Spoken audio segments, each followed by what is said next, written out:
All right, everyone. Welcome to What on Earth is Happening. I'm your host, Mark PASSIO. My website, whatonearthishappening.com. I apologize for the technical difficulties in the beginning of the broadcast tonight, but we seem to have gotten that straightened out. Today is Tuesday, November 16th, 2010. The theme of the day seems to be technical difficulties because it seems that my website hosting provider is down, and my website is unreachable and has been since, I believe, yesterday. So I am trying to work with them to find out what's going on the server end and resolve that issue as soon as possible. We have a good show lined up for you here today. What I'm going to do today is continue with the next method of mind control. We've been talking about different methodologies of mind control for the past several weeks, and will continue to do so. We're going to begin to go into a little bit more of an abstract direction here tonight. Hey, Mark? Yes, Bob? We just got word from our producer that your website is working, according to him. So it is back up. Hopefully it's up, and we're ready to go, and now we're on air, and future solutions are to come. Bob, thanks so much. Thanks for your help in assisting with the technical problems at the beginning of the show today. So, before I start the show, the topic of discussion, and give the call-in numbers, I want to thank Pat Marcatilio of the UFO ET Congress. I spoke there on Sunday in Bordentown, New Jersey, and it was just a great experience. There was a lot of great people out there. I met a lot of cool people, and the other speakers were phenomenal. I want to thank Pat once again for putting it all together and inviting me to speak at his fine event. If anyone has a chance to check out a future event hosted by Pat Marcatilio, please do check it out, and do check out his website at drufo.org, drufo.org. I'll give some event announcements for events that are happening in the Philadelphia area, and then we'll jump right into the show. The End the Fed rally for Philadelphia is happening this Saturday, November 20th at 11 a.m. at the Federal Reserve Bank of Philadelphia, 6th and Arch Streets. And then afterward, there is going to be a get-together. There's going to be a march away from the Federal Reserve building, and then there will be a get-together and just general hangout session and partying and having some food and drink together and discussion, and it'll be a good time. So if you're in the Philly area, End the Fed rally for Philadelphia, November 20th, this Saturday at 11 a.m. at the Federal Reserve Bank, 6th and Arch Street. I will be giving a small talk outside of the Fed building shortly after 11 a.m. I've been asked to do so by the members of Truth, Freedom, Prosperity. That's the group that helps to organize the End the Fed rallies. I think, not necessarily that just ending the Fed itself, in and of itself, is the total solution to our problems that we face here on Earth, but it would be part of the way toward the solution. I think, we need to go a lot farther than that. We need to understand that money in and of itself is a complete illusion, and it is the thing that basically holds us under control by even believing that we are separate and that we need to have this as a motivating influence for us to do anything. Last night we were at the Ethical Society, and we screened the movie Secret of Oz. Bob just interviewed Bill Still, the maker of that documentary, on his show Truth Be Told this evening. And while I think it's a phenomenal documentary, and it explains a lot of the things that cause financial booms and busts, and helps us to get into the mentality of the dominators behind the banking system, these financial sorcerers or wizards, if you will. I think that really the ultimate answer is understanding that no form of money in the course of human history, no matter what it is, no matter what it is made of, no matter how much exists in circulation, has any actual real intrinsic value. And there are people that will debate this and argue with this and contend this until the end of time. But when it comes down to it, you're not going to eat gold, you're not going to eat silver, you're not going to make your houses out of these materials, you're not going to clothe yourself with them, you're not going to shelter yourself with them, and you're certainly not going to know yourself through them. And that is what it is really all ultimately about, understanding that we're all in the same situation together, and the solution is to know oneself and to advance in consciousness, not to accumulate precious metals or worthless strips of paper or tally sticks or any other form of currency that may be used. It's all mind control. That's the thing that really struck me about watching the movie The Secret of Oz, realizing that look at the motivations of what people were willing to do or not do, depending on whether money was flowing or not. Something that's fake, that's an artificial construct that exists nowhere but in the human mind. It does not exist in nature. We talked about that on the shows that we did on money. But of course, I'll be reiterating things and, exploring things further.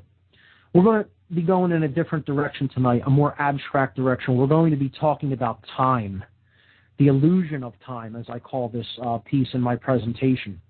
We're going to be exploring what time is, what our perception of it is anyway, and how it basically works to manipulate and control us, how it is used, this concept of time is used to manipulate and control us, and how we let that happen. We let that happen in our ignorance of present moment awareness. So before we do that, I have some more event announcements, and then I'll give the call-in number, and then we'll jump in with the topic. So, coming up at the end of this month, Survive and Thrive. This is a group that is hosted by a good friend of mine, Fernando Salguero. This happens every last Sunday of the month here in Philadelphia at a pub called Liberties in the Northern Liberties section of the city. Liberties is essentially at 2nd and Fairmount. The actual address is 705 North 2nd Street. That's the corner of 2nd and Fairmount. I will be speaking at a Survive and Thrive meetup on sovereignty, understanding its role and your ability to use it. I will be giving a lecture called Natural Law and Sovereignty. November 28th, this will be taking place. That's a Sunday, November 28th at 6 o'clock p.m. sharp at Liberty's Pub, 2nd and Fairmount, Philadelphia. For more information, if you go to meetup.com and you type in Survive and Thrive Philadelphia, you will be able to view the activities of Fernando's Survive and Thrive survivalist group here in Philadelphia. And finally, the Free Your Mind Conference, which I am a co-host of, working with several committed individuals in this area to put on a conference on consciousness, mind control, and the occult here in Philadelphia. Free Your Mind is a unique 2-day conference scheduled for April 9th and 10th, 2011 in Philadelphia, PA, featuring multiple speakers and diverse educational materials for the purpose of raising public awareness of the critically important topics of mass mind control techniques, the covert and subversive influences upon our consciousness and behavior, trauma-based and ritualized abuse, and the practical mental and emotional healing methodologies available for those affected by these devices. The dates: Saturday, April 9th and Sunday, April 10th, 2011, 10 a.m. to 8 p.m. both days, with the doors opening at 9 a.m. both days. This will be happening at Ruba Hall, R-U-B-A Hall in Philadelphia. That's at 414 Green Street, also in the Northern Liberty section of the city. Admission is only $20 per day. Tickets are on sale now. The confirmed speakers: Aaron McCollum, Alfred Weber, Andrew Basiago, Bob Tuskin, Farah Yurdozu, John Irvin, John Nicholson, Larkin Rose, Laura Magdalene Eisenhower, Mark Matika, Mark Passio, Mel Fabregas, Michael Kelly, and Suzanne Taylor.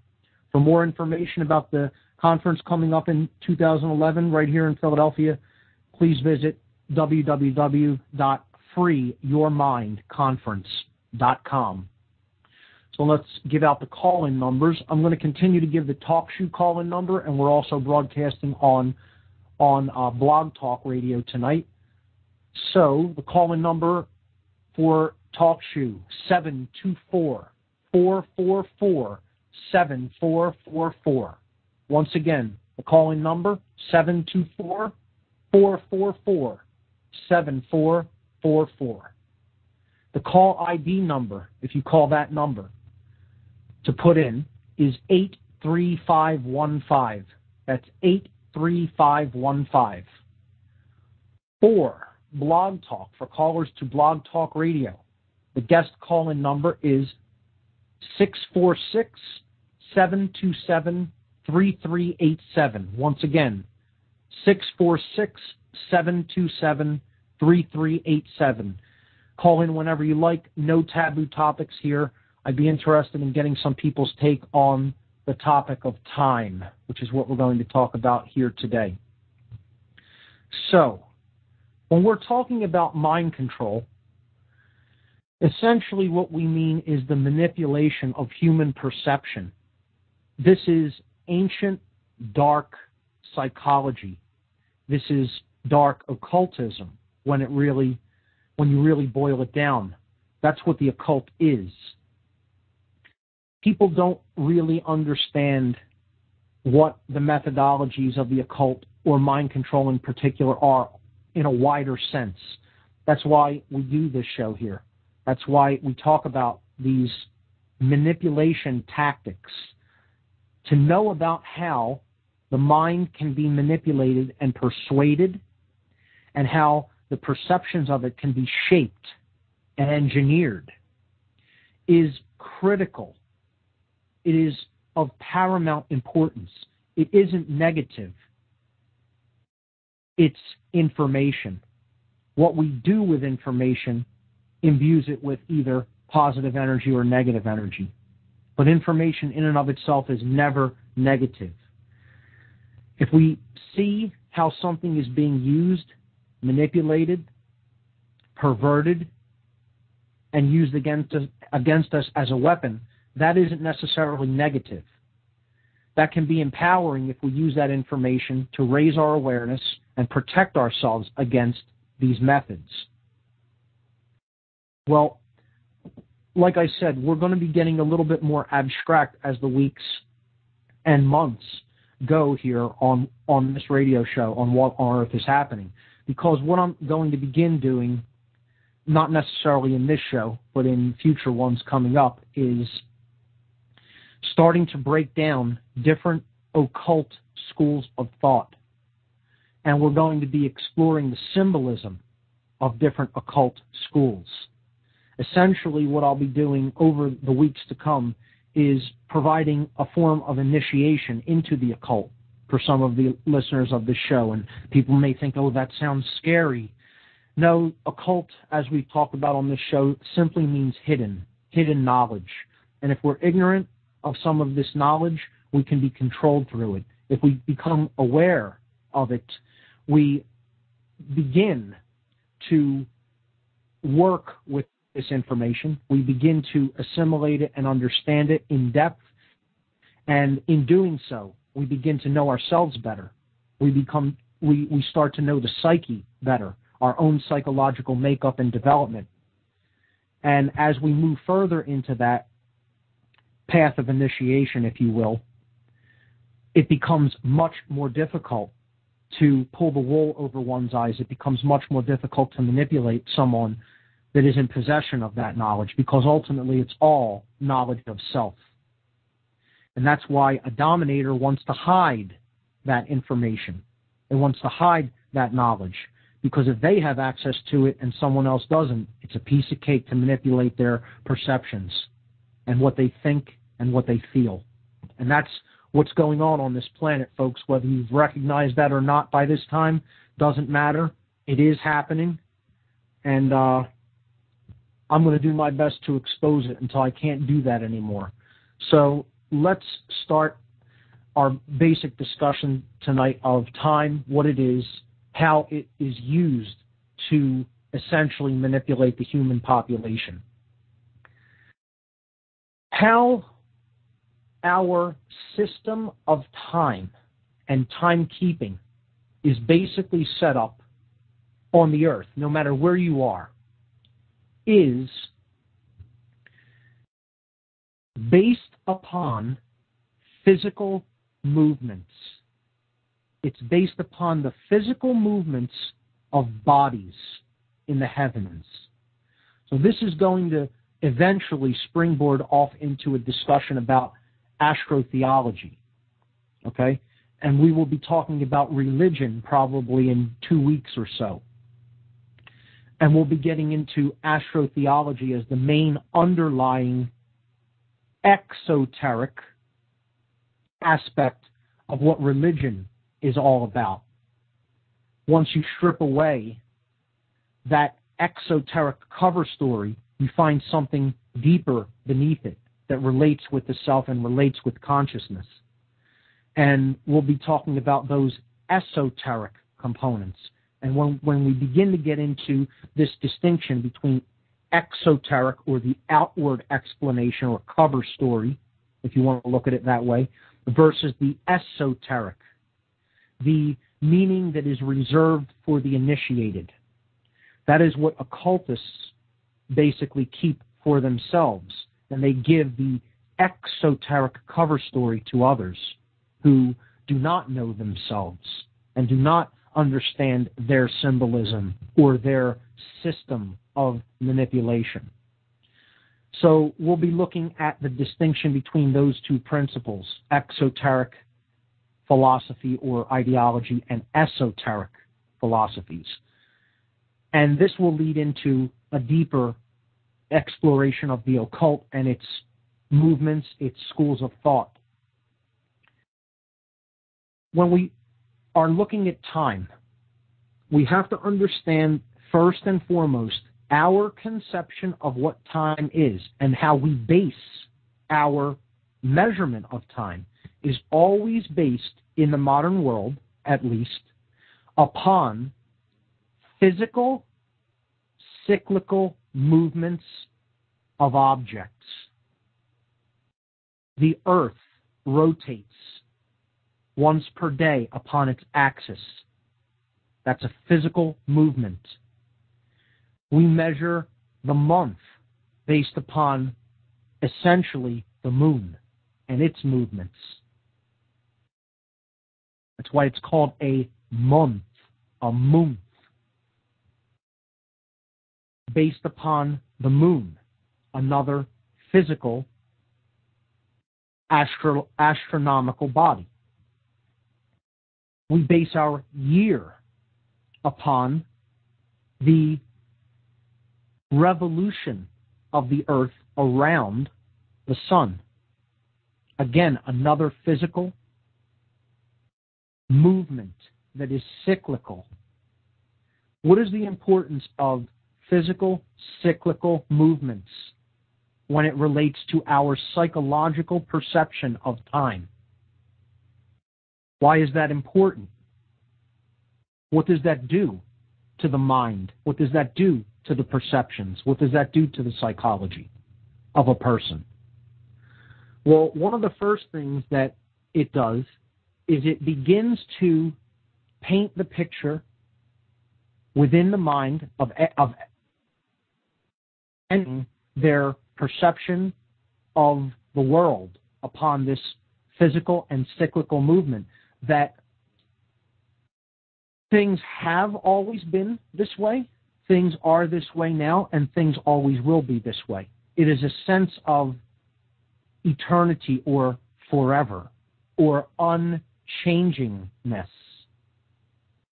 Moreover, it starts to put the idea in people's mind and get them to think that change is not possible at all, that there is just continual cycles that go on and on and on and on and on forever, in one direction, no less, starting in the past, proceeding through the present, and moving to the future. Linear time, linear thinking, time-bound thinking. And that's ultimately where a trap gets created in consciousness. Time-bound awareness is an extremely low form of consciousness. Material-based awareness is connected with time-bound awareness. Why? Because we're basing our view of our movement through time upon physical movements that are endlessly repeating. Therefore, we begin to think in endlessly looping, repeating ways. Cyclical, just going around in circles.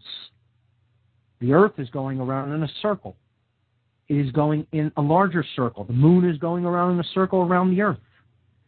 The earth is then going in a larger circle around the sun. The sun is going in a larger circle around the center of the galaxy.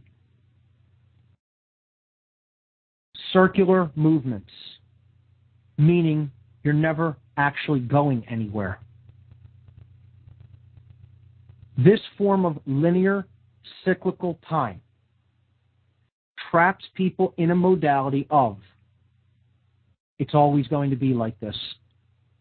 It's never going to change. It's going to keep doing the same thing forever and ever and ever and ever.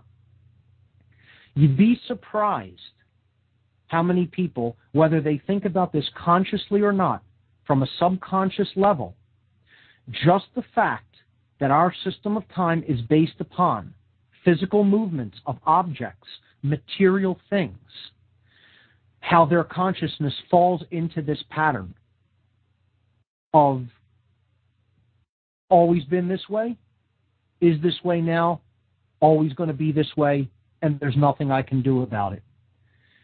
When you really begin to break down our perceptions of time, and you understand this is how people think based on time, based on our system of timekeeping, you understand how powerful of a hold the entire conception of time has over the human psyche.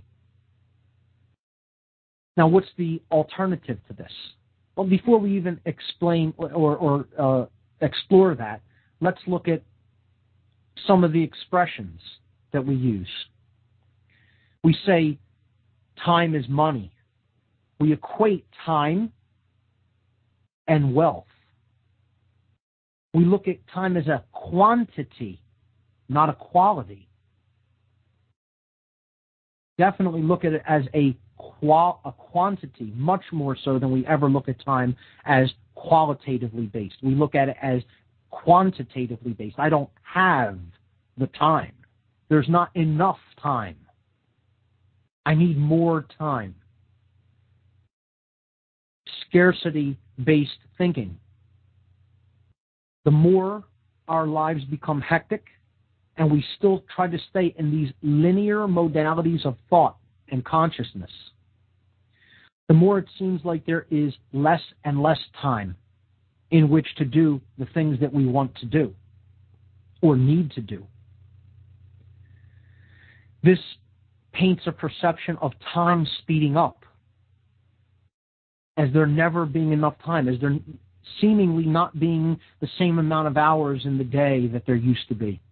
And we can look at the words, as we just saw. Month is related to moon, the moon. Hours. Why are they called hours? They're related to Horus, the sun god. The golden falcon in Egyptian cosmology that treks across the sky each day as the solar disk, the sun. An allegory, to be sure, a metaphor.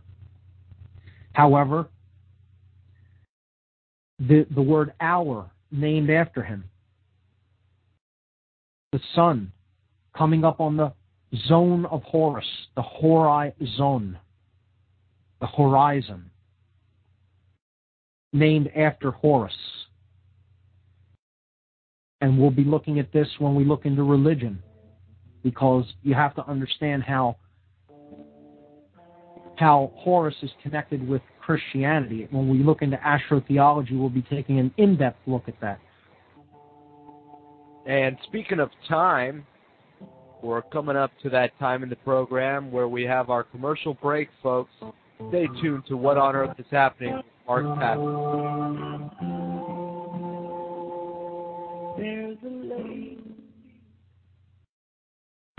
Did you ever wish that you could have done something while you still had the chance? What will you do if your income ends tomorrow? Or if you lose your home, as many already have? Do you have enough money to survive through an economic depression? If you don't want to gamble with your future, then FreeToProsper.com can help you quickly end your debt problems, protect your property and possessions, and develop a personal strategy to get you through the hard times. Most importantly, you get to keep your money and not pay another cent to creditors. Our program is often superior to bankruptcy, consolidation, or settlement. Visit FreeToProsper.com to find out more. This is your real chance to act ahead, so don't delay. Your future may depend on it. Call 718-615-0123 to learn more. That's 718-615-0123. Or visit FreeToProsper.com today.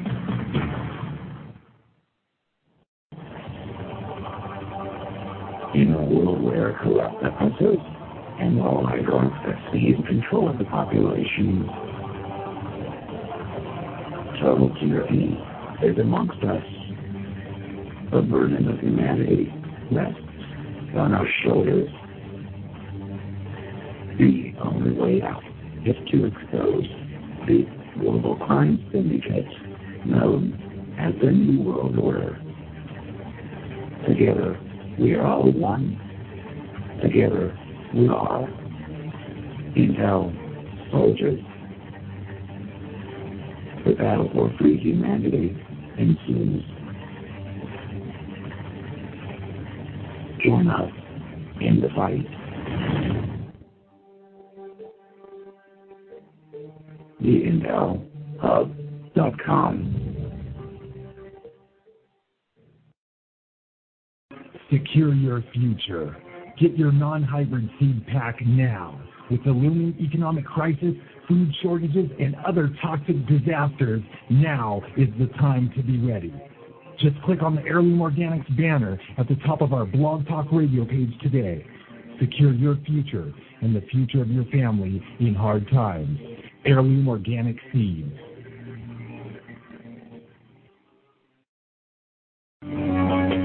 Hi, this is Bob Tuskin. Tune into my show, Truth Be Told Radio, Monday through Friday at 7 p.m. Eastern Time. You are listening to the Intel Hub News Network, crushing the New World Order piece by piece. And now, back to What on Earth is Happening with your host, Mark Passio.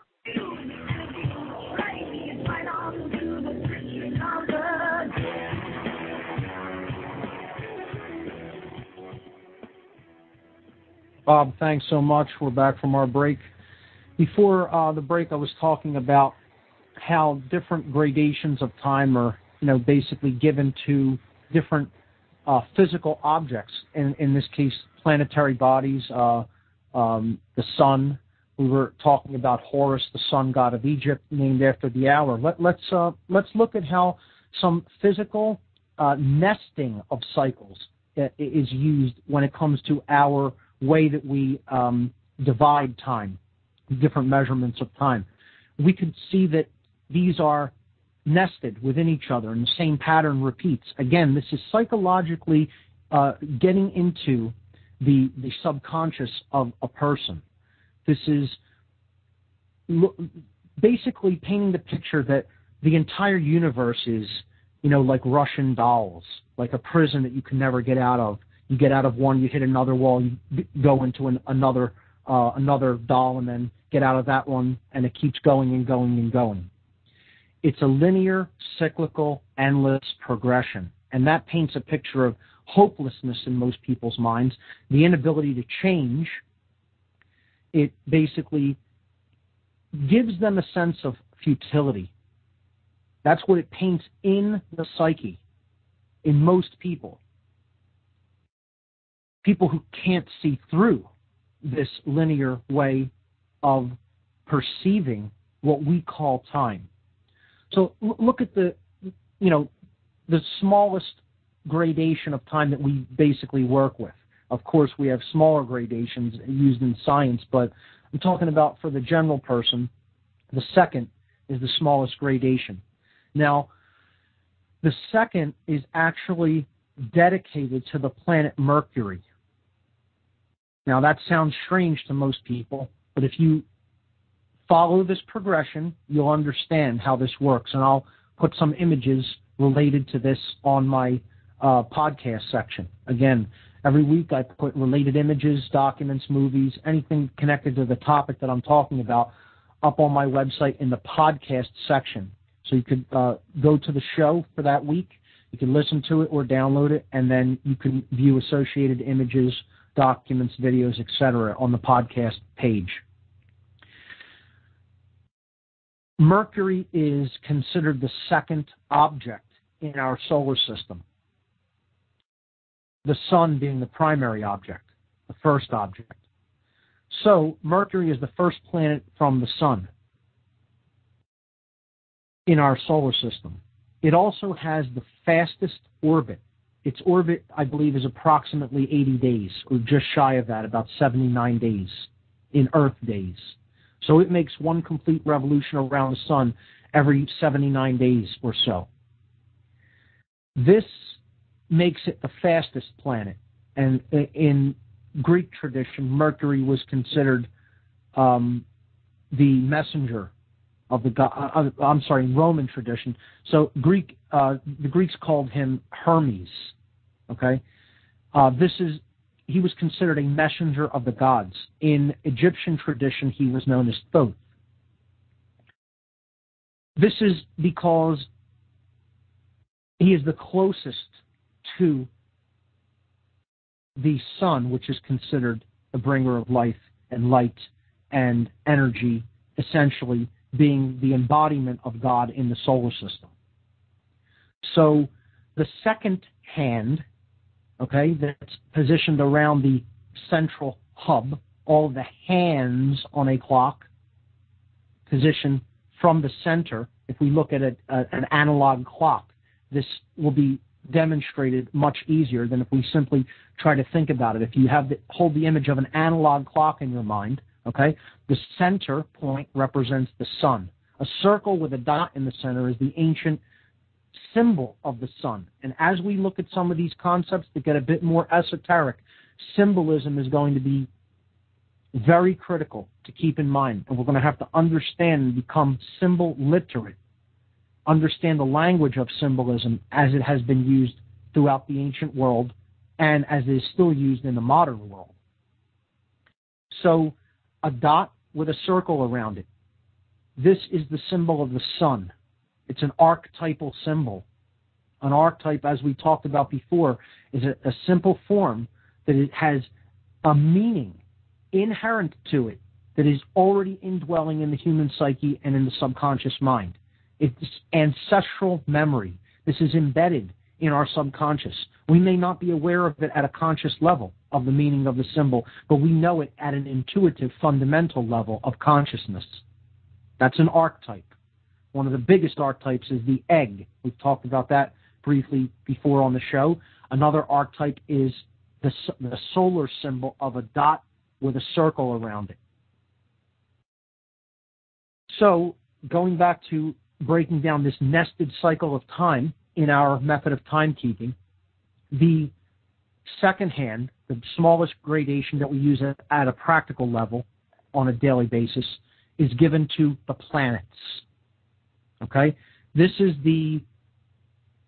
of the three ancient cults of astrotheology. Astrotheology, astro meaning star, theos meaning God. Okay? Astrotheology, logos meaning word. What's the difference between that and astrology? Astrology is a study of these movements and basing predictions upon some of the movements and positioning of these bodies. Okay, I see. Astrotheology is the basis of a belief system rooted in the story about these gods in the sky. Okay? People have called the three great religions of the world, the three most popular religions of the world, essentially, Christianity, Islam, and Judaism, the desert sky god religions. These are the three religions that developed out of the ancient world based upon the three cults that developed in the ancient world. You had the solar cult, the lunar cult, and the cult of the planets and stars, or the lesser lights. So you have two great lights of the heavens, the sun and the moon, and then you have the smaller, the pinpoints of light, okay, the stars and planets, each one given to a different religion. And as we will see, each one given to a different gradation of timekeeping. And then that cycle is repeated. It is nested. Okay, it's a nested time cycle. Again, nesting is very important in the occult as well. Again, think of the object, the symbol of Russian dolls. One thing embedded in another, in another, endlessly. Okay? What about fractals? They come to mind. Same concept, fractals. Now, yes, this is true of the universe in a wider sense, but I'm talking about how something that is true is manipulated to have a specific condition, to generate a specific condition in the human psyche. That's the key point there. So if we look at these gradations of time, we'll see a specific pattern nested in them. The second hand, given to Mercury, goes around the sun, or the central hub of an analog clock, faster than any of the other hands. Okay? So Mercury, the second object, that's why it's called the second hand. It goes around the hub, the dot in the middle of the clock, representing the sun. Okay? The second hand on a clock, meaning not the next hand, not the second hand itself. The next hand that we come to is the minute hand. Okay? Minute is derived from one of the words of the moon in the ancient world. In the Phoenician tradition, the moon was known as Min. The goddess of the moon, Min, M-I-N, was one of her names. The moon always being a feminine aspect, a feminine presence. It is considered a female presence, okay? Just as the sun is considered a male presence, lunar associated with the yin or feminine energy, and the solar energy associated with the yang or masculine energy. So it's very close to moon. The moonet, the minute, the min hand. Min, a name for the moon. So the minute is the next gradation of time upwards. Okay? Above that, we have the hour hand. Now this is named after Horus, or the sun god. And this is, of course, given to the sun. So we see the planets actually embedded in our system of time. The planets, the moon, and the sun. Planets, Mercury, second hand. The minute hand, the moon, named after Min, goddess of the moon. Then the hour, named after Horus, the sun god. Now, this cycle repeats. What is the next measure of time above 1 day? Okay, of course, a day is given to the earth. Okay? Each day is one spin of the earth upon its axis. So we face the sun, then we turn away from the sun, and then it goes back, and that's 1 day. It's a revolution of the earth on its axis, a rotation of the earth on its own axis of rotation. That's 1 day. Now, let's look at, so the earth is one of the planets, okay? But as we see, we have a 7-day system in the modern world, a week. If we look at the names of each one of the days that is in a week, we see that each one is given to a planet. So now we're back to planet. A day is reserved for the planet, and so is the week. So the day is the Earth's. That's the planet we are upon. And then the wider aspect of the days of the week is the week. Each one is given to one of the other planets. Now let me guess what Monday is all about, Mark, if I may. Moon Yes. Day, perhaps? Of course. Monday is the moon. Okay? Tuesday. Now, immediately, one may not be immediately recognizable, so it will help to go into other languages. And I have seen you can take it into a few other languages, but the easiest language to understand all of these is the French language in conjunction with English. So if we look at the day that it is named after the name Tuesday, in French, Tuesday is Mardi, M-A-R-D-I, as in Mardi Gras, Fat Tuesday, Mardi. Okay? So this is the root of Mars, M-A-R-S, Mars. Okay? Tus is also a name of an ancient god that was named after Mars, the god of war. 9/11, 2001, incidentally, occurred on a Tuesday because they were invoking war. They were invoking the entire spirit of war with that false flag operation. Oh, yeah. So Tuesday is given to Mars. Wednesday, okay, again, maybe not immediately recognizable in the English language, but if we look at the French language, Wednesday is mercredi. Mercredi in French. That's Mercury. So Wednesday is named after Mercury. Thursday, okay, in French is jeudi, J-E-U-D-I, but it is Thor's Day, the Norse god. Thor, associated with Jupiter, the same basic god, Jupiter, named by the Romans. So Thor's Day or Thursday is named for Jupiter. Friday. Now, Freya was one of the goddesses' names in the Norse tradition. Freya. Okay? So this is a feminine day. There are only two feminine days of the week. Monday, named after the moon, and Friday, named after the other feminine planet in the solar system. If we take the name Friday into the French language, this is Vendredi, V-E-N-D-R-E-D-I, Vendredi, named after Venus, the other feminine planetary body in the solar system. Can I try to get the last two? Sure, go. And then it's only appropriate, I think. Well, I'll get to that when we get there. But Saturday seems to me like it has to do with Saturn. Sure.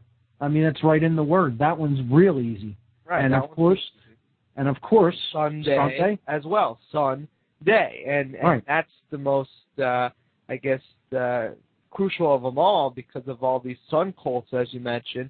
And it's kind of interesting to me, Mark, how you start off on a moon day and you end on a Sunday, and there's got to be something behind that. And well, some people will say that you start off on a Sunday and end on a Saturday, and there's something behind that as well. See, the Sabbaths of each of the desert sky god religions or the astrotheologically based religions, each one is given to either the sun, the moon, or the planets and stars. Okay, so the moon is actually given to the Islamic religion. This is the lunar-based cult of the ancient world. It worships on Friday as its Sabbath. And you would say, okay, well, that's Venus. But Venus is also connected with the feminine aspect of the moon. Okay? Venus is another name for the goddess. The goddess, Venus, Isis, Hathor, Aphrodite. You could go on and name the different names of the goddess, Semiramis. These are all connected with the moon in some form or another. So the feminine presence is always a lunar presence. And this is a lunar-based religion. It's not only lunar-based, but it's galactic-based. This is the religion that ultimately worships the galaxy. Okay, we'll be talking about this and going in further to this when I get into astrotheology in a much more fundamental way when we talk about religion coming up on future shows. But that's the Islamic religion is actually derived from the lunar cult. The Christian religion that's quite easy to figure out if we understand the basics of the symbolism of the sun and the Son of God. Okay, you could look at movies, documentaries like Zeitgeist Addendum, or look into the works of Jordan Maxwell, and you could easily trace the astrotheological basis of Christianity to the solar cult, the Son of God. Okay, so the worship is on Sunday. That's their Sabbath. Okay, the Savior who dies and then rises. Okay, rises again to bring life to the world. The sun dies each night and then rises each day to bring new life to the world. Okay, Saturday is the Sabbath of Judaism. So this is from the ancient world, the cult of the planets and the stars. Okay? And its symbol is a star. The Islamic religion, its symbol is the moon. The symbol of the religion, the moon, with a small star next to it. That's the crescent moon. The symbol of the Judaic religion, a star. And the symbol of the Christian religion, a cross, which is a zodiacal cross. The zodiacal cross, the zodiac.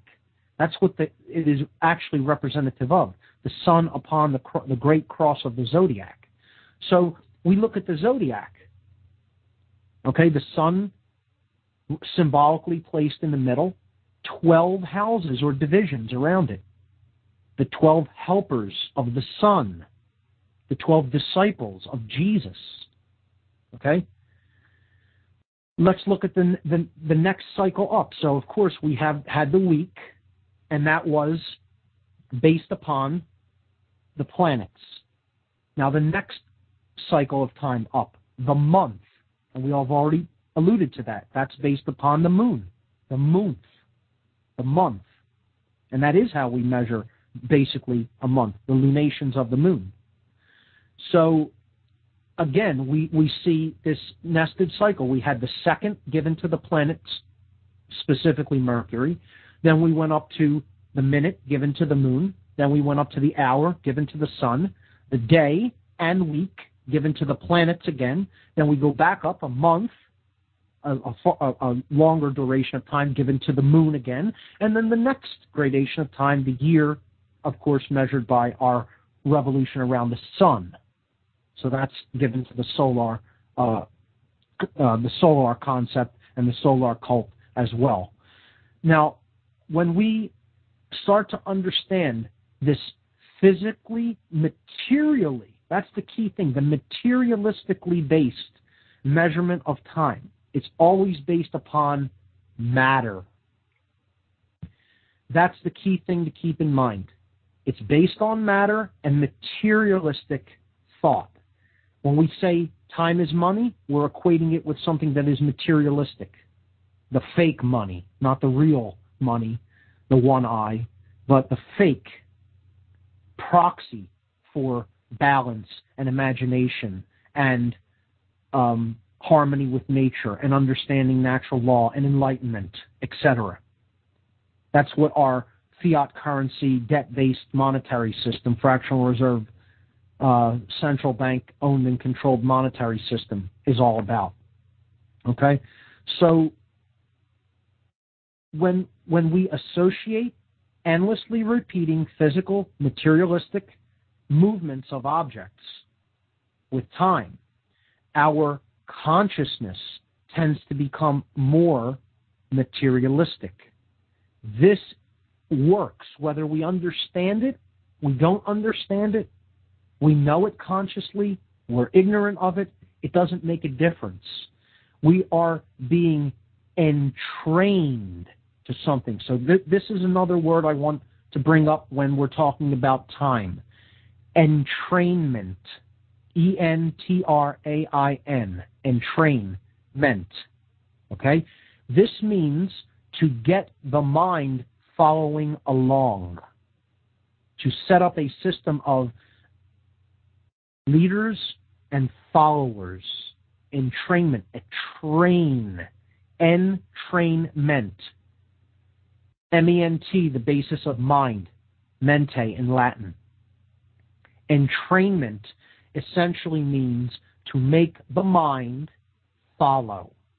And right there in the word that we use in relation to time, okay, we have a concept that is related to mind control, getting the mind to follow along.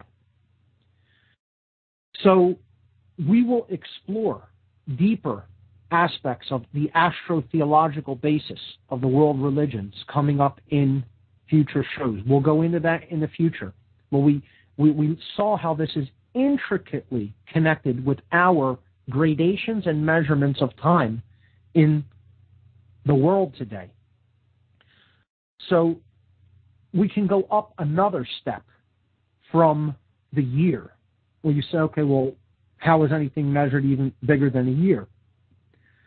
Well, there's the astronomical and astrological clock.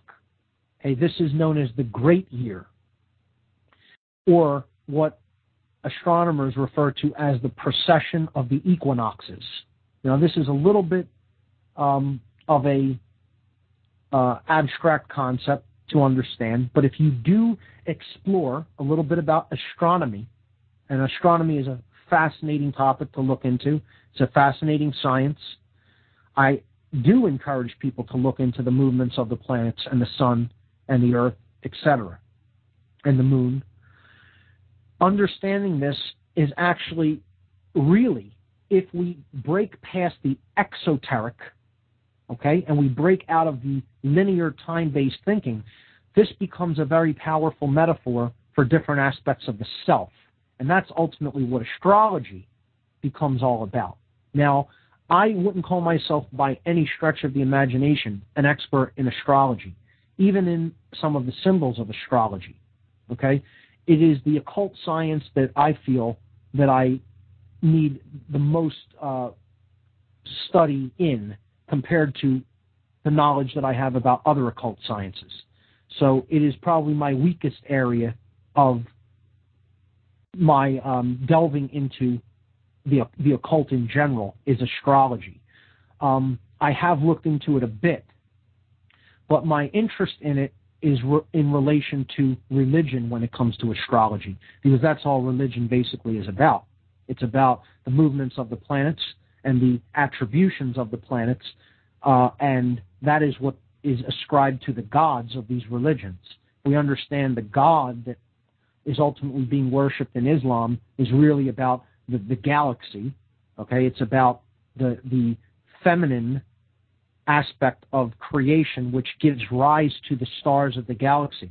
See, in Islam, there is a black cube called the Kaaba at Mecca, and the adherents of Islam make a pilgrimage and wear a white cloak only, and then they go around the Kaaba in a counterclockwise direction. Well, this is representative of the stars going around the central black hole of the Milky Way galaxy in a counterclockwise rotation.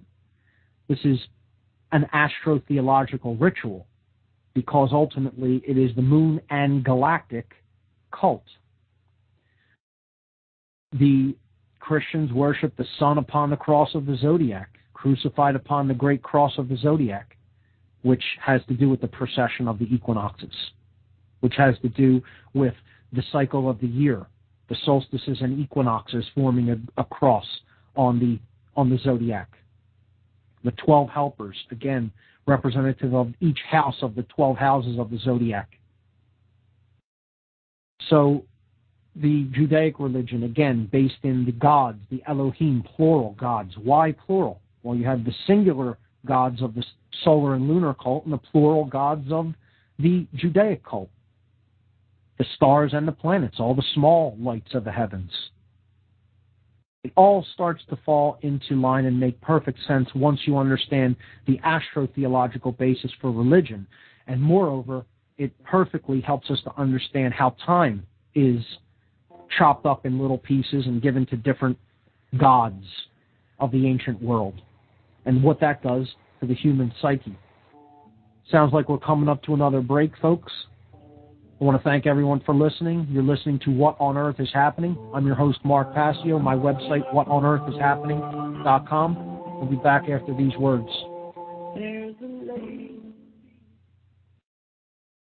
Did you ever wish that you could have done something while you still had the chance? What will you do if your income ends tomorrow?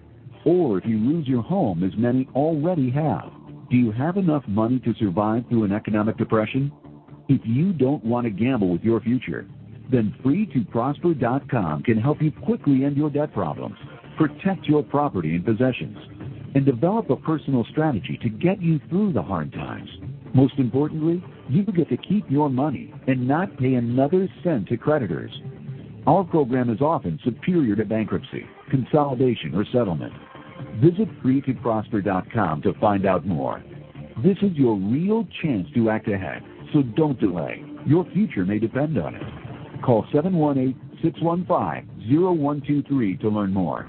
That's 718-615-0123. Or visit FreeToProsper.com today.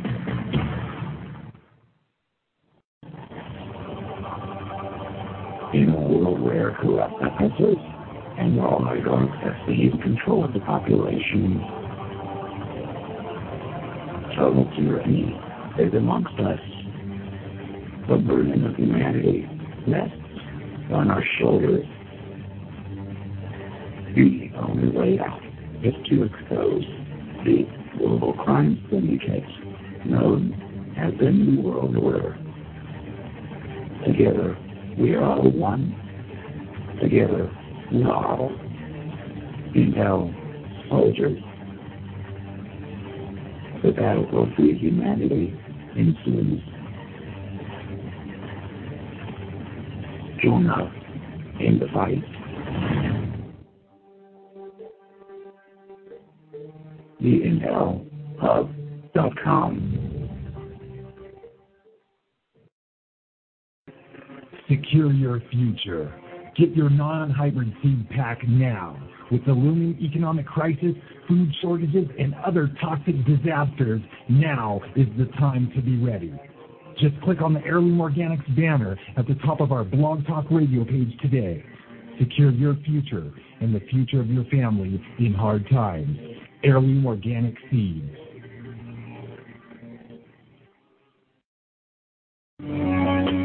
Hi, this is Bob Tuskin. Tune into my show, Truth Be Told Radio, Monday through Friday at 7 p.m. Eastern Time.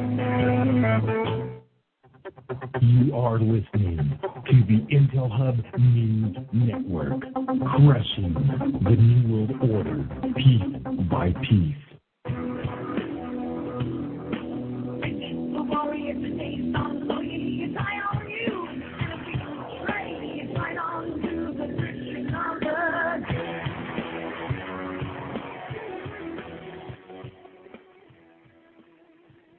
All right, we're back here on What on Earth is Happening. We're at the top of the second hour of the show. I see we have a caller on the line. Let me quickly, before I take this call, give the call-in numbers for the show. You can call in on two different networks, broadcasting on TalkShoe and Blog Talk Radio on the Intel Hub News Network. So, the call-in number for TalkShoe, 877, I'm sorry, scratch that. The call-in number for TalkShoe, 724-444-7444. Once again, the call-in number 724-444-7444. The call ID number 83515. Once again, the call ID for the show, which you'll be prompted for, 83515. The call number for Blog Talk is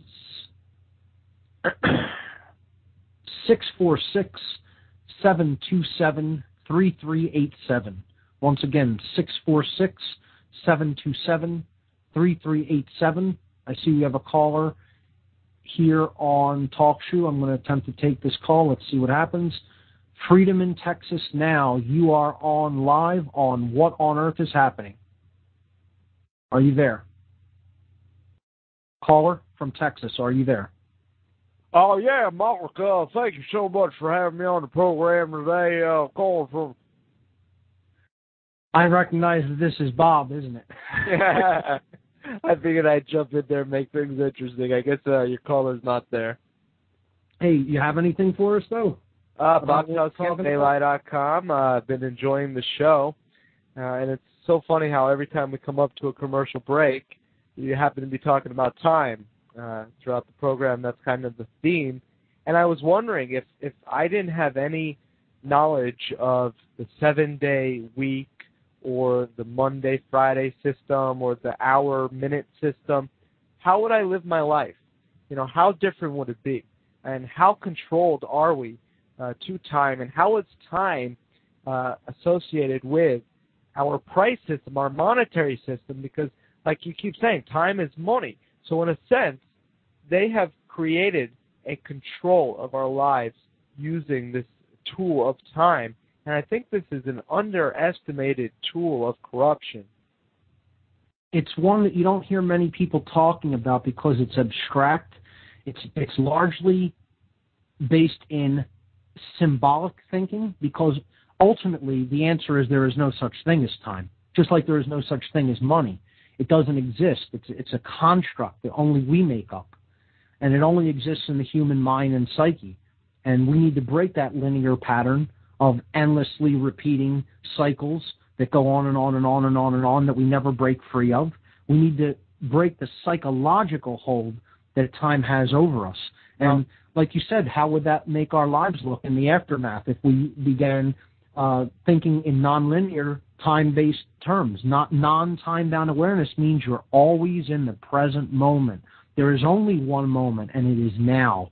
The past is gone. Well, I've experienced that with the use of entheogens, is that feeling of time being completely 100% subjective. Yes. In addition to that, I'd like to mention that we have some talk in the Blog Talk chat room for the Intel Hub News Network, and they're mentioning a little bit here about Cliff High and his WebBot. And supposedly, I don't know if you know about this, Mark, but the WebBot is taking all these keywords and phrases put on the Internet. Yes, I'm familiar. And it's able to create these predictions. And in a way, it's looking into time.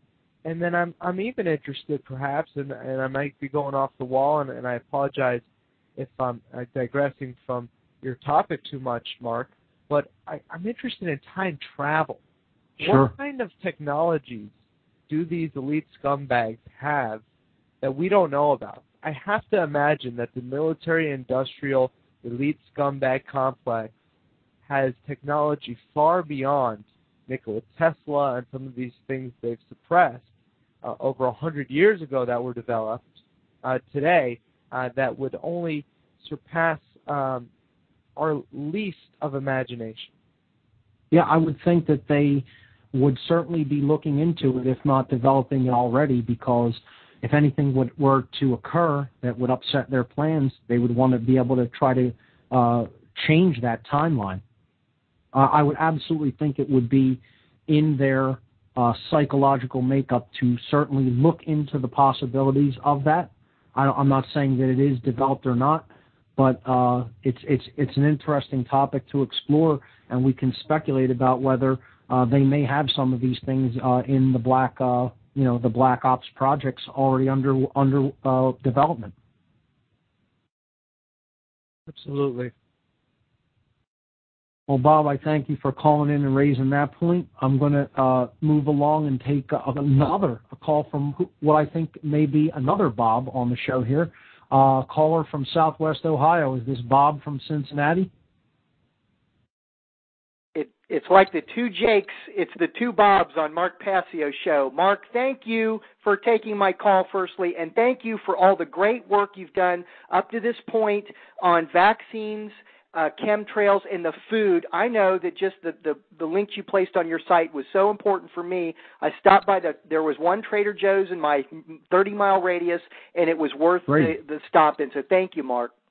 Fantastic. I'm glad you got some use out of that. Yeah, I spent a lot of time on that because a whole month, because it's a whole month I spent on that. It's really important. I mean, that is really the thing that if they have you at the physical level of the damage to the brain and the central nervous system and the physiology, and you're not strong, you don't have a strong constitution to resist that, they're going to get you at the mind level, and ultimately that's going to keep you spiritually down. This is true. And just the Ezekiel bread alone, I hit up against what I... Oh, it's delicious. That's my favorite. My girlfriend doesn't like it so much. I love the Ezekiel bread. I get it all the time. It's very earthy, and like you said, it's sprouted organic sprouted bread. There's no flour in it, none of that bleached toxic flour. And Mark, on a positive note, this week, earlier in the week, the American Dental Association itself put out in their newsletter, fluoride is toxic/poison for infants or young people. That was a major breakthrough. That is really big. Hey, Mark. Yes. It's Bob again. Bob number no problem. 1 or number 2, however you want to put it, BobTuscanDaylight.com. I had Paul Connett on last week. I don't know if you recall. And he's been breaking the news on this fluoride topic for quite some time now. Absolutely amazing story, Bob, that you just referred to. When did this happen? I want to say November 10th or 14th of 2010. Look on the websites.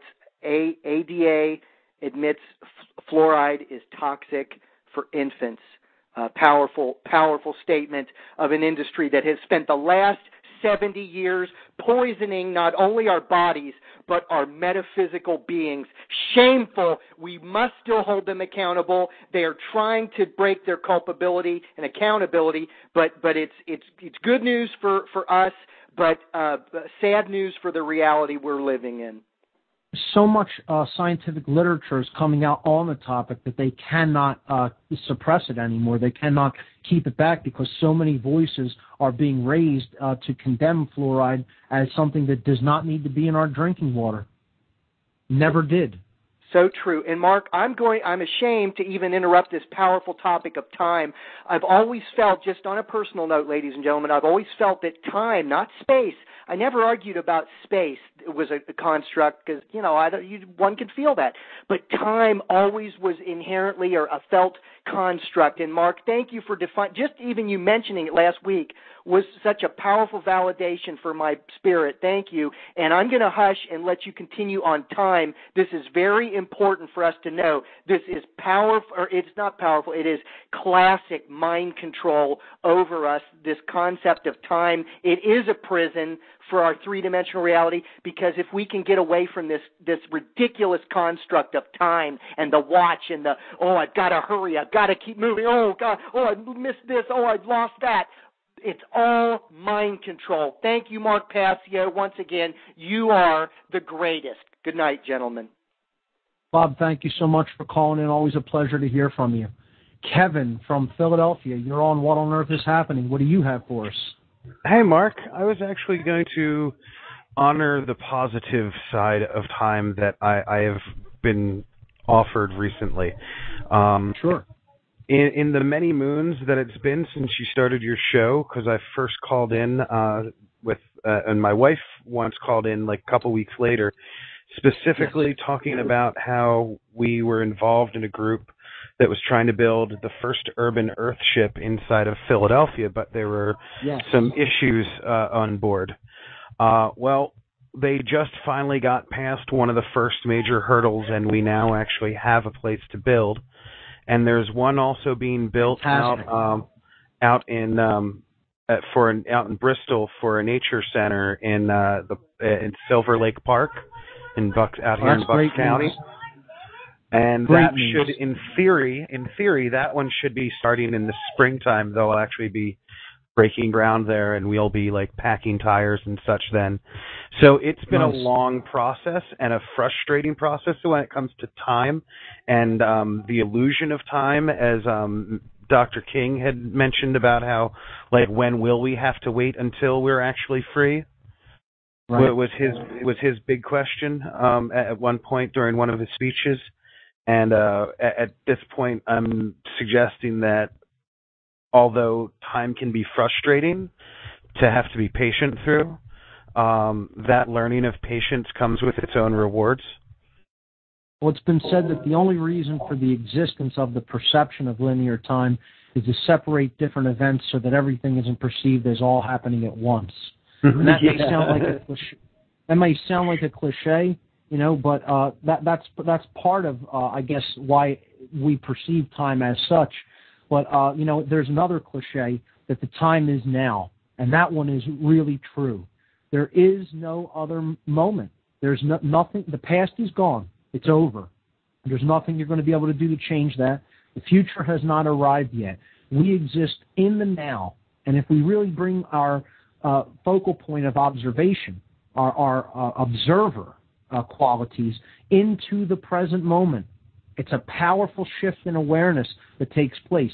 While I think that he doesn't talk about things in a big, wider sense of what's going on in the world, when it comes to the concept of time, I think that Eckhart Tolle has it very correct about his concept of true present moment awareness and how we need to bring ourselves into the now and stay there. Understand that time-bound awareness is what sets us up for all other forms of manipulation. The book Be Here Now by Ram Dass also discussed this, and I think that's another powerful book for people who are explorers in consciousness. And like Bob was talking about earlier, psychedelics, which we talked about a couple of weeks ago and last week a little bit, these can really give you the sense of non-time-bound awareness, of complete oneness with the now. And, it can be a disconcerting thing because it really is a significantly altered state of consciousness. But there are certain psychedelics, entheogens, that will completely obliterate your sense of the time-bound awareness in the traditional sense that we normally experience it, that we normally perceive it in our normal waking consciousness. And it will help us to expand our consciousness out beyond that box of linear time. It's something that we need to work on breaking as a species. But that happens, by doing it on a one-to-one basis. And in that regard, I think some psychedelics can be a powerful tool. Yeah, I can imagine that being so, considering there have been many guys that have spoken about how specifically, most recently it was Joe Rogan. Previous to that, it was Terence McKenna, as well as Bill Hicks. All three of them have spoken in the past about what they called the stoned ape theory, and it's pretty much about how ancient man or caveman or previous, even past Neanderthal, was just sticking their nose into the ground and bumping into various things that would, when they started to eat them in natural foraging and such, they wound up having these experiences, and those experiences wound up causing various shifts in how the brain functions, as well as sometimes sexual excitement, and that then also started to produce more people of that nature. Right. I think a good book on that, and this is a guy who has really explored the nature of time with his time wave zero theory, having to do with habit and novelty. Terence McKenna, who I mentioned a couple of weeks ago and last week, him and his brother Dennis wrote a book called The Invisible Landscape, which was about their concept of time. I hear the music. We're coming up to another break. I'll get to that right after this break. Kevin, if you want to hold through the break. Thanks for having me on. I'm good. Have a good one, man. It was good talking to you again. Thank you,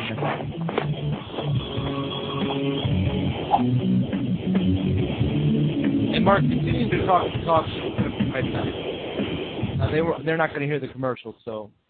Did you ever wish that you could have done something while you still had the chance? What will you do if your income ends tomorrow? Or if you lose your home? In other news, BP donated $23,000 to a school it taught at. BP's propaganda arm donated $23,000 to Oak Lawn Junior High, the same school that hosted their presentation that claimed the Gulf seafood was safe to eat.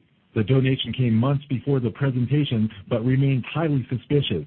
Multiple residents have shown their displeasure for the presentation. One resident went as far as to claim that BP paid the school in question $50,000 to present their whitewash of the Gulf oil disaster. It also looks as if BP was given a free ride to the media for a $20 billion check.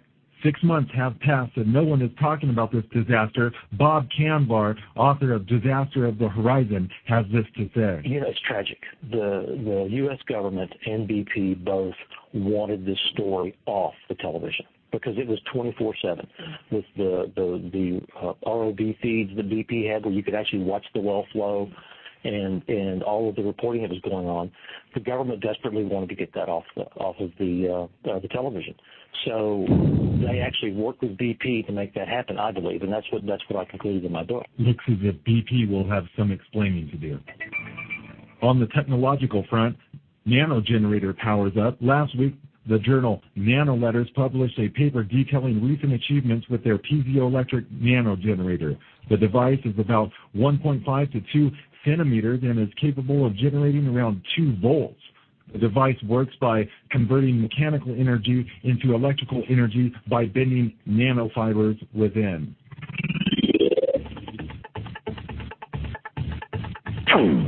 This has been another IHNN News Update for Tuesday, November 16th, 2010, brought to you by theintelhub.com.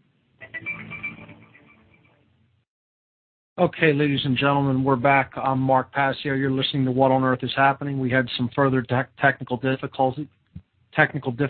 Our call dropped out there during that break.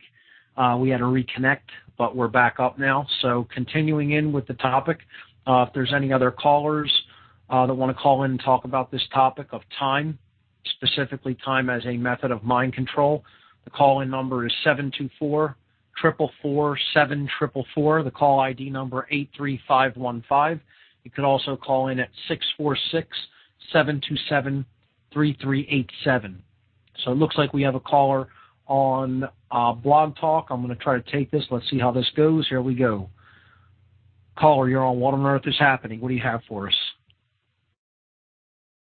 No, it looks like that caller unfortunately called in before our call dropped out on us and was disconnected. If you want to call in, recall in one of those numbers, and I'll be glad to take your call. So Kevin had brought up the point before the break and the disconnect. He brought up a couple of people's names. We briefly talked about psychedelics as a method of breaking down this psychological barrier of time and our perception of it and helping us to live in the now and realize that the now is all that there is. Terence McKenna was instrumental, one of the first people who was instrumental in helping me to understand that topic. His books are all phenomenal. He's got a few really great books out. He wrote one, I believe it was his first book. He wrote it with his brother. It was called his brother Dennis McKenna, who is actually still involved in the ethnobotany and psychedelic community today. They wrote a book called The Invisible Landscape, in which they break down this theory of habit, which is, doing the same thing over and over again, often, expecting a different result but getting the same one, of course, and novelty, which is newness, change, etc. Basically, evolving. That's what his theory of novelty is ultimately about. That's what ultimately all theories of non-time-bound awareness and non-materialistic time measurement is ultimately about. Terence McKenna, of course, coming up with this concept called time wave zero, which he equated with the Mayan calendar. His end date for his time wave zero theory was corresponded with the end date of the Mayan calendar, which is December 21st, 2012, a date we hear a lot about in the alternative community, the consciousness movement, the New Age movement, etc. I think there is something to the Mayan calendar. I think that the Maya were obsessed over time because they were much more in tune with the zero time, or the now, the present moment. I think that some of their shamans, some of their teachers had a deeper understanding of time than we do today.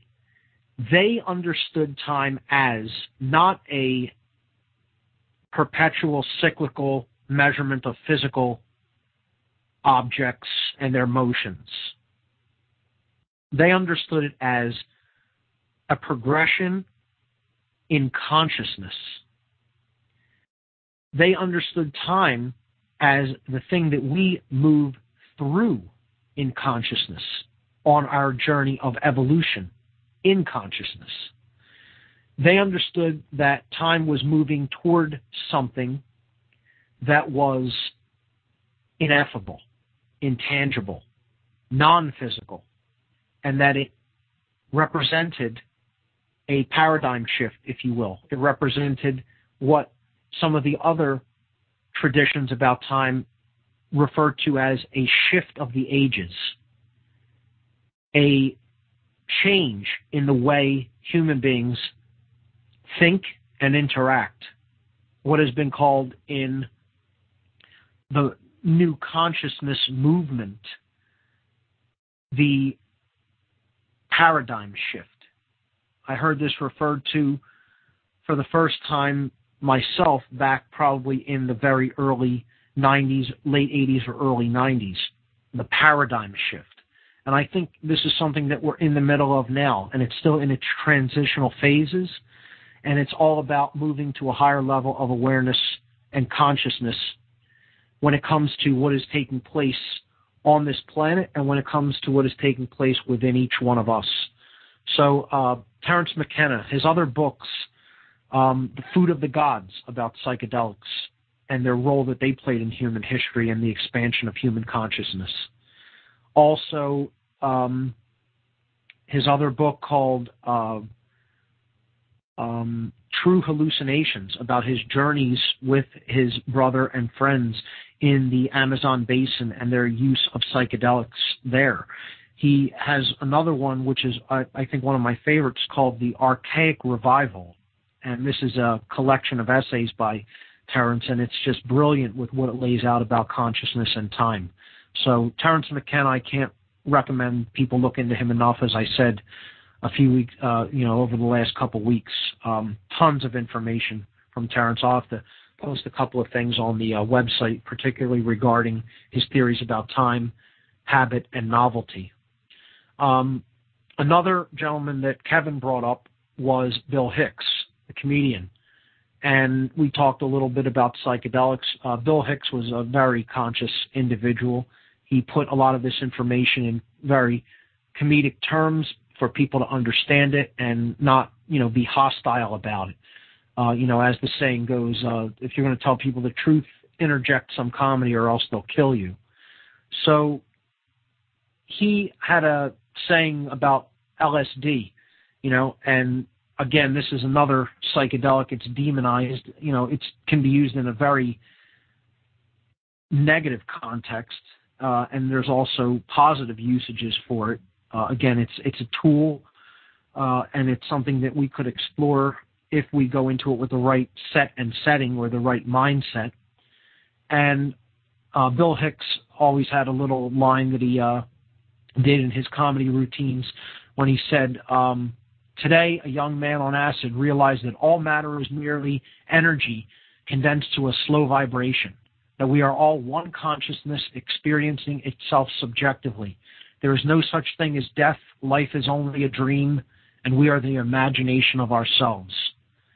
And then he would say, and now here's Tom with the weather. He's like, this is a news story it's presented as. He says, wouldn't you like to see a positive LSD story on the news? It's it helps us to understand what the power of some of these psychedelics, what the power that is embedded in these substances, in these forms of consciousness, as I talk about them as. Yet people continue to demonize them because they think that it isn't our birthright to experiment with our own consciousness and that our own consciousness does not belong to us. My consciousness is mine. It is my own. It may be part of a larger ocean of consciousness, but in this vehicle, I own my body. I'm the steward of it, at least, until I relinquish it. And I also own my mind. I own my consciousness. And that means that I own my ability to take what I want into my body, whether it be extremely good for me, such as healthy organic food, or whether it be extremely negative or bad for me, such as any sort of compound or drug. And this requires study and thought and, understanding what we're actually taking upon ourselves when we take in anything. And that could be from something as simple as sugar or flour or, smoking a cigarette to smoking a marijuana joint or smoking DMT or, snorting cocaine or shooting heroin. It's up to us. It's up to us to exercise our responsibility for those things. But, that's going off on a little bit of a tangent, because what I was really emphasizing is that psychedelics, as we talked about over the last couple of weeks, do have the ability to really change our perception of time, for a brief time anyway. And when we come back down to the ground, so to speak, upon using a substance such as LSD or DMT or, a psilocybin, it helps us to shift our focus, shift our awareness a little bit about what time is, about our perception of it, and about how we are often, for more of our lives than not, living in time-bound awareness. So I recommend Terence McKenna's books on some topics such as this. I recommend Eckhart Tolle's books. I think that he could go further when it comes to explaining some of the things that are going on in the world. And hey, so could have Terence McKenna. However, the contributions that they do make regarding these topics are invaluable. So please do look into both Terence McKenna and Eckhart Tolle. And Bill Hicks, and his comedy is phenomenal. He's one of the best. So it looks like we have a caller who called back in. Here we go. Caller, you're on What on Earth is Happening. What do you have? Mark? Hey. Mark, it's Chris. Chris, how are you? How you doing? I'm not having a lot of trouble with this talk show as usual, so I tried to call in a blog talk. Sure. You're coming in loud and clear. Mark, okay, I'm glad to hear it. Mark, this topic of time has always fascinated me. I always viewed time as being artificial. I never really conformed to the time. I've been told that I'm oblivious to time. And I think one of the things that's very important about time is, like you're saying, it's cyclical.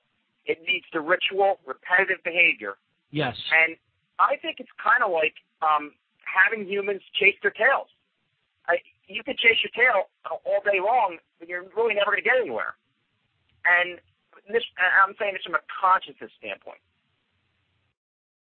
Absolutely. And that's the whole object, to keep us in that rat wheel, that hamster wheel in the cage, running and thinking that we're going someplace and we're going nowhere. That's the whole object right, and that's of this. Part of the veil that's got to come down. I remember I asked my friends and family, because I found it interesting. I said, I want you to explain to me what time is, but don't use any units of time in explaining it. And they couldn't do it. I was able to do it because I pondered the thought for a while. And that is how we define time. There we go. I'm sorry, Chris, we lost you there for the last 5 or 10 seconds. It looks like we were accidentally muted. If you could just repeat what you said. You said the last thing I think I heard was you were trying to explain time without using any units of time. Yeah, I ask people that because I like to, bend their minds and bend my own at the same time. And they weren't able to do it. Now, I was able to do it because I had been thinking about it. And what I had come up with in my own mind was that the only difference between now and one moment and another moment is relative positions of the planets, the heavenly bodies. And that's what we call time. Now, I didn't understand, I guess, everything you're going through, but I think it's the same thing, and we're relating time to the movement of the planets and just things in motion. The other thing I found fascinating with time is, have you seen the movie Inception? I have. I thought it was great. And one thing I found noteworthy, I don't want to hog the air here, but one thing I found noteworthy was time was relative within the level of consciousness in which you were at. Yes. In other words, when something was happening in one level of the dream, in another level of the dream, where you'd have maybe, 10 seconds at one level, it would give you, an hour to 4 hours at the other level, which told me the message there was that time is it's a perception. It's just like all the other parts of reality. It's just an illusion or a perception. Yes, and it's a very heady concept of time that is put forward in that movie. Chris, I want to thank you for calling. Unfortunately, we're going to have to end the show a little bit early tonight. There's been some technical problems and some other things are going on, and Bob has asked me to cut the show short for now. We're going to pick up on this topic next week and continue to talk about this a little bit, because I know some other people, Kevin wanted to chime in with some other things. I have a few other things to say. I wanted to talk about the great year and the precession of the equinoxes as a grand cycle of time, get into the yugas a little bit. So we'll extend this topic over into next week. And we'll also talk about the 11th method of manipulation next week, which is what I call the DHR factor, which is us basically police dogging ourselves.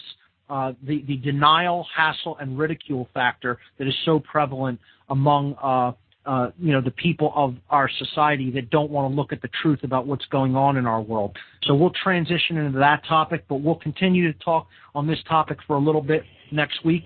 Chris, I want to thank you for calling in. I'm Mark Passio. You've been listening to What on Earth is Happening. Sorry to cut the show short this week, but we'll be back here next week at 8 p.m. Eastern Time. Thanks for listening. Good night, everyone.